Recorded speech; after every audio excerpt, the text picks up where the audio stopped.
so that I can work on my project. Kind of just talk you guys through just random thoughts while I am animating. So hopefully this is exciting. But one thing that I have been thinking a lot about recently is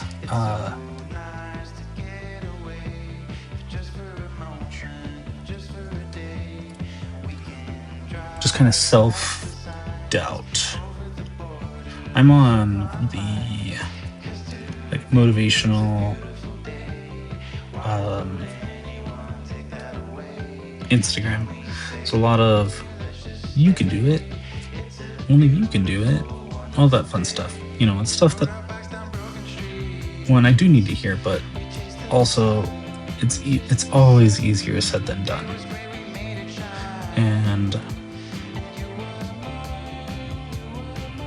just kind of thinking about things like that, self-doubt is an interesting thing that we as people always have to deal with. And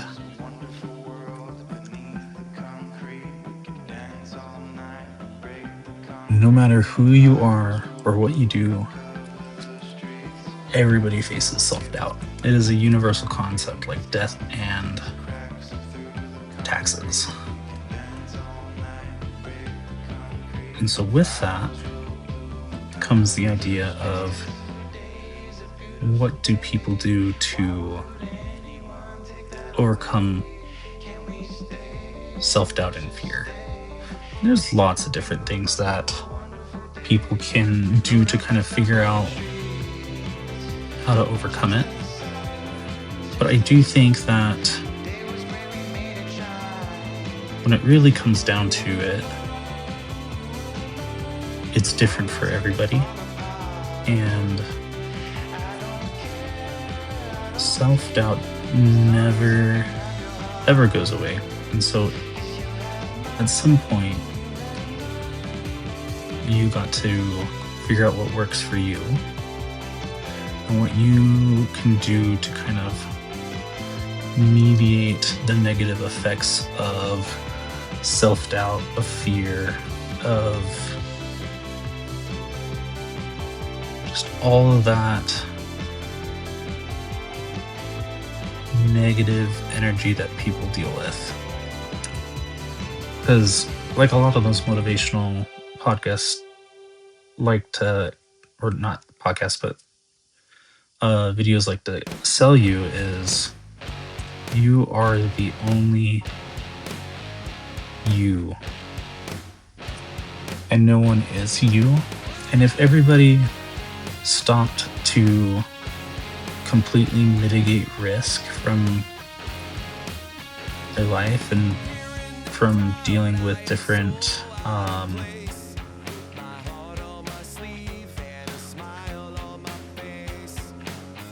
things, no one will accomplish great things. And so that brings me to one of the other things that I think about quite regularly, and that being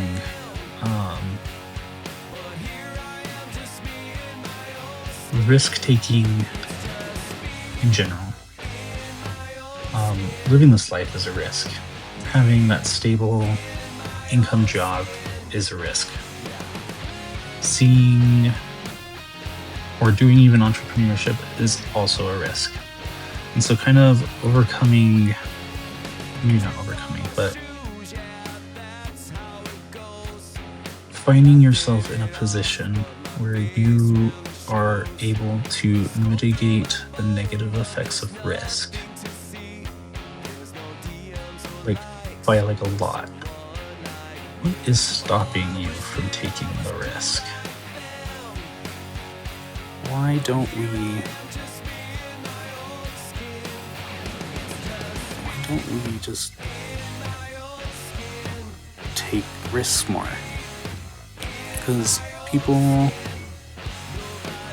do risk taking all the time, but you don't hear everybody and their dog talking about risk taking in the aspect of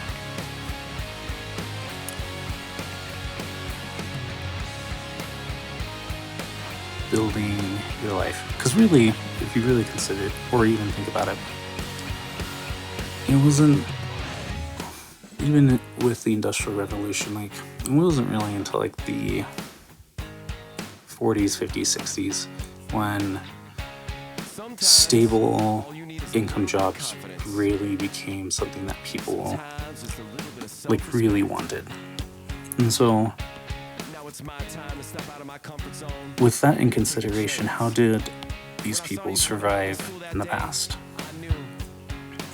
Well, they mitigated their risk and took the risks that they're willing to take.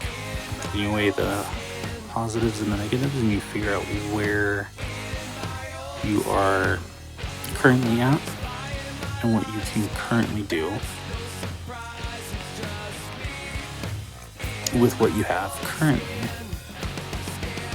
and take a gamble on what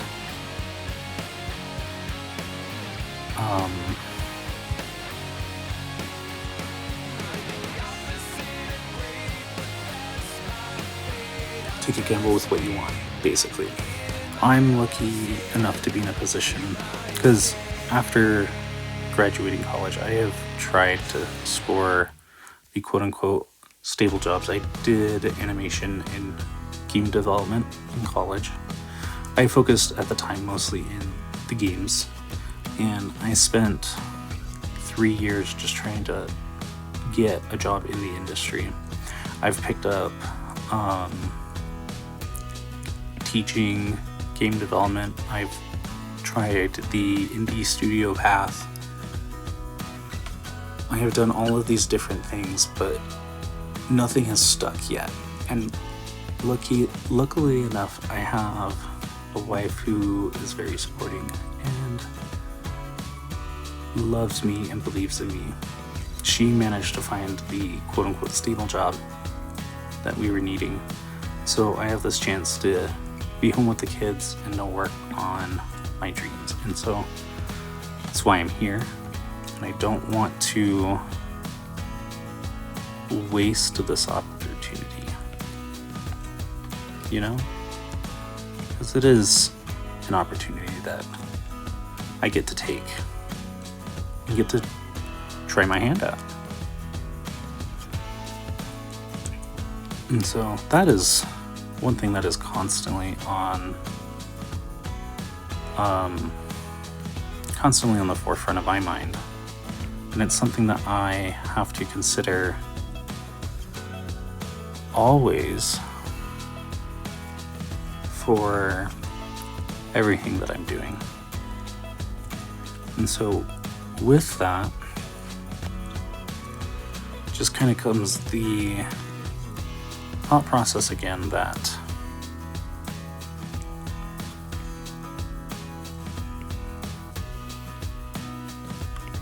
I am in a position where I get to have my personal risk mitigated. And trust me, it's not, my own conscience is not always the fan of that. That's where that self-doubt gets to play into effect. And so a lot of what I'm doing is just trying to figure out how I can do what I feel like I'm meant to do and support the loved ones around me. And it takes a lot of time figuring that out. A lot of people don't figure out what they really can or want to do until much, much later in life. I'm lucky enough that I kind of always known that I wanted to be in a creative field. And so I am just very, very lucky in that aspect, and don't want to find myself wasting the opportunities that I am getting handed to me. Am I perfect at drawing? No, but I have found that my intuition when it comes to timing and spacing is a lot better than my ability to draw the human figure perfectly. It also, and that's one of the things I guess I like about animation. I really enjoy being able to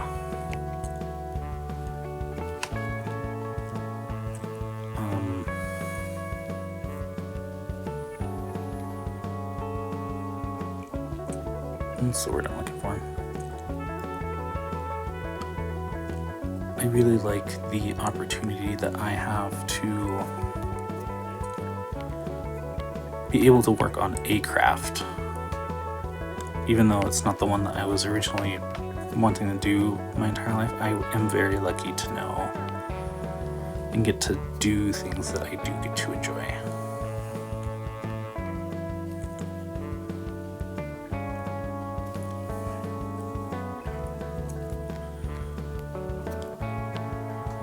So when it really gets down to it, trusting yourself with different opportunities comes a lot of risk.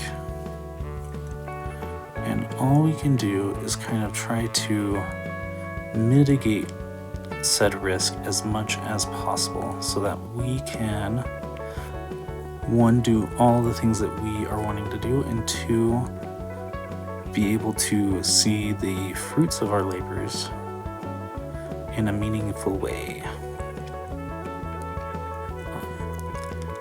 Yeah, that's my kind of rant with just the different things that I have found myself kind of thinking about during this really weird time that I am both blessed by and sometimes it feels like I'm cursed by. If you guys have any comments, concerns, jokes, I'd love to hear them in the comments. And if you guys have a similar experience, I would also love to hear that. It can be very lonely being at this point. And so finding people sitting in a very similar position that you are makes things a lot more palpable, in my opinion.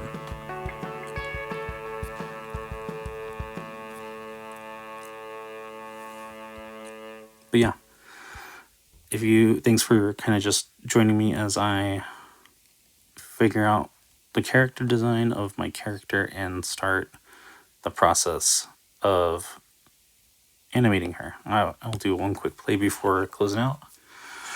Thanks again for hanging out with me. Catch you on the flip side. Bye.